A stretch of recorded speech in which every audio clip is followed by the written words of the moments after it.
Kejadian pasal 31 ayat 1-21. Yakub lari meninggalkan Laban.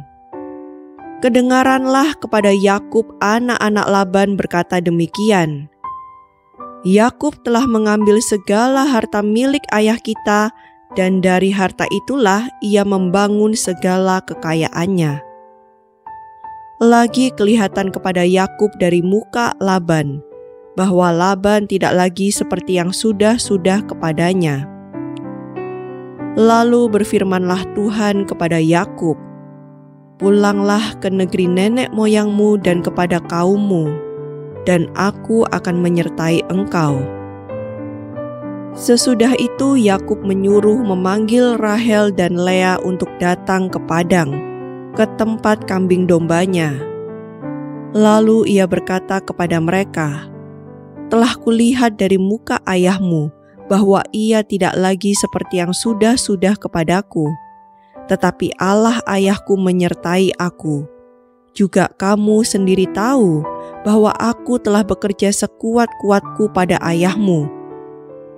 Tetapi ayahmu telah berlaku curang kepadaku dan telah 10 kali mengubah upahku, tetapi Allah tidak membiarkan dia berbuat jahat kepadaku.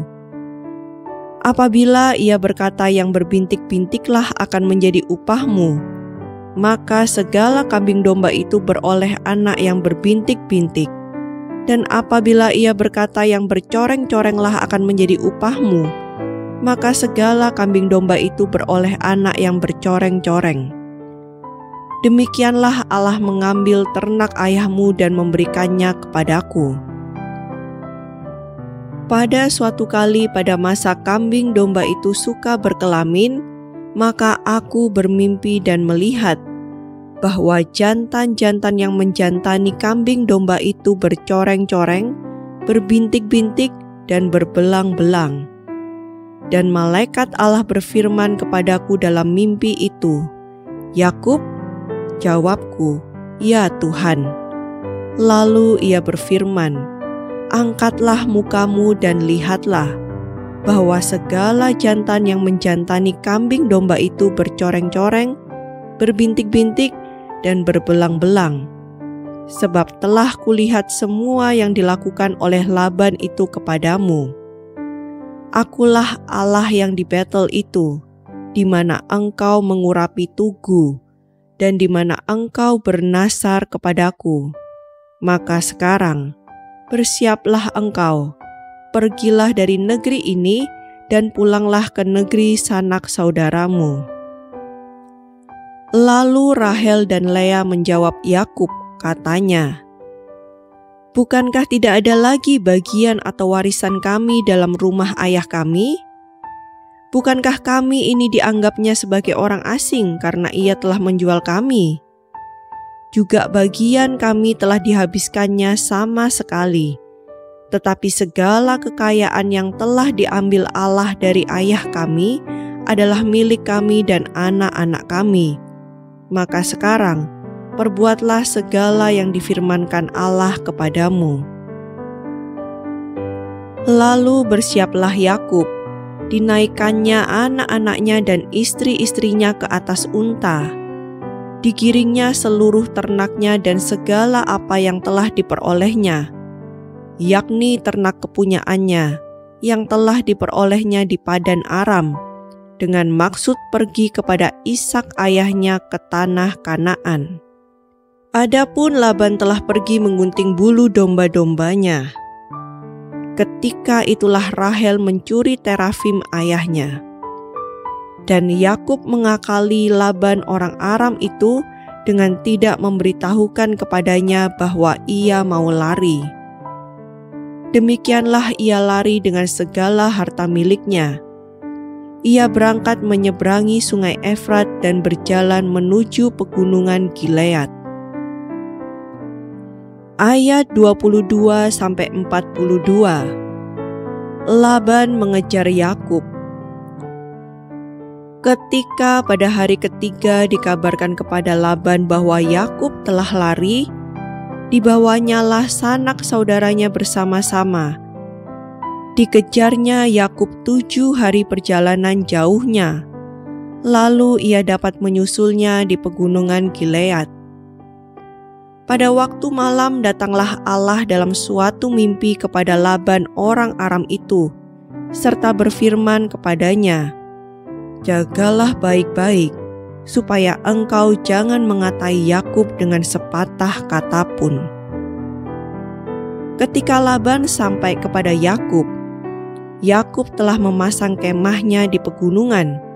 Juga Laban dengan sanak saudaranya telah memasang kemahnya di pegunungan Gilead. Berkatalah Laban kepada Yakub, "Apakah yang kau perbuat ini? Maka engkau mengakali aku dan mengangkut anak-anakku perempuan sebagai orang tawanan? Mengapa engkau lari diam-diam dan mengakali aku?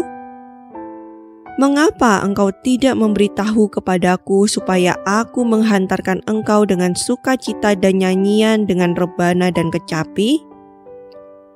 Lagi pula engkau tidak memberikan aku kesempatan untuk mencium cucu-cucuku laki-laki dan anak-anakku perempuan. Memang bodoh perbuatanmu itu. Aku ini berkuasa untuk berbuat jahat kepadamu. Tetapi Allah ayahmu telah berfirman kepadaku tadi malam, jagalah baik-baik, jangan engkau mengatai Yakub dengan sepatah kata pun. Maka sekarang, kalau memang engkau harus pergi, semata-mata karena sangat rindu ke rumah ayahmu, mengapa engkau mencuri dewa-dewaku?" Lalu Yakub menjawab Laban, "Aku takut, karena pikirku jangan-jangan engkau merampas anak-anakmu itu daripadaku. Tetapi pada siapa engkau menemui dewa-dewamu itu, janganlah ia hidup lagi. Periksalah di depan saudara-saudara kita segala barang yang ada padaku, dan ambillah barangmu." Sebab Yakub tidak tahu bahwa Rahel yang mencuri terafim itu. Lalu masuklah Laban ke dalam kemah Yakub dan ke dalam kemah Lea dan ke dalam kemah kedua budak perempuan itu. Tetapi terafim itu tidak ditemuinya. Setelah keluar dari kemah Lea, ia masuk ke dalam kemah Rahel. Tetapi Rahel telah mengambil terafim itu dan memasukkannya ke dalam pelana untanya dan duduk di atasnya. Laban menggeledah seluruh kemah itu, tetapi terafim itu tidak ditemuinya. Lalu kata Rahel kepada ayahnya, "Janganlah bapa marah, karena aku tidak dapat bangun berdiri di depanmu, sebab aku sedang haid." Dan Laban mencari dengan teliti, tetapi ia tidak menemui terafim itu. Lalu hati Yakub panas dan ia bertengkar dengan Laban. Ia berkata kepada Laban, "Apakah kesalahanku? Apakah dosaku? Maka engkau memburu aku sehebat itu? Engkau telah menggeledah segala barangku. Sekarang, apakah yang kau temui dari segala barang rumahmu? Letakkanlah di sini di depan saudara-saudaraku dan saudara-saudaramu, supaya mereka mengadili antara kita berdua. Selama 20 tahun ini aku bersama-sama dengan engkau. Domba dan kambing betinamu tidak pernah keguguran, dan jantan dari kambing dombamu tidak pernah kumakan.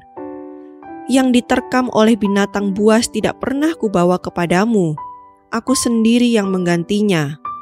Yang dicuri orang baik waktu siang, baik waktu malam, selalu engkau tuntut daripadaku. Aku dimakan panas hari waktu siang dan kedinginan waktu malam, dan mataku jauh daripada tertidur. Selama 20 tahun ini aku di rumahmu. Aku telah bekerja padamu 14 tahun lamanya untuk mendapat kedua anakmu, dan 6 tahun untuk mendapat ternakmu, dan engkau telah 10 kali mengubah upahku.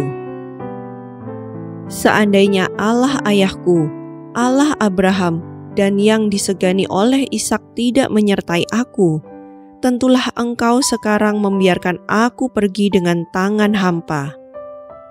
Tetapi kesengsaraanku dan jerih payahku telah diperhatikan Allah, dan Ia telah menjatuhkan putusan tadi malam. Ayat 43-55. Perjanjian antara Yakub dan Laban. Lalu Laban menjawab Yakub, "Perempuan-perempuan ini anakku, dan anak-anak lelaki ini cucuku, dan ternak ini ternakku. Bahkan segala yang kau lihat di sini adalah milikku. Jadi, apakah yang dapat kuperbuat sekarang kepada anak-anakku ini, atau kepada anak-anak yang dilahirkan mereka? Maka sekarang, marilah kita mengikat perjanjian, aku dan engkau, supaya itu menjadi kesaksian antara aku dan engkau." Kemudian Yakub mengambil sebuah batu dan didirikannya menjadi tugu. Selanjutnya berkatalah Yakub kepada sanak saudaranya, "Kumpulkanlah batu." Maka mereka mengambil batu dan membuat timbunan. Lalu makanlah mereka di sana di dekat timbunan itu. Laban menamai timbunan batu itu Yegar Sahaduta, tetapi Yakub menamainya Galet. Lalu kata Laban, "Timbunan batu inilah pada hari ini menjadi kesaksian antara aku dan engkau." Itulah sebabnya timbunan itu dinamainya Galet, dan juga Mispa sebab katanya, "Tuhan kiranya berjaga-jaga antara aku dan engkau apabila kita berjauhan. Jika engkau mengaibkan anak-anakku dan jika engkau mengambil istri lain di samping anak-anakku itu, ingatlah, walaupun tidak ada orang dekat kita, Allah juga yang menjadi saksi antara aku dan engkau."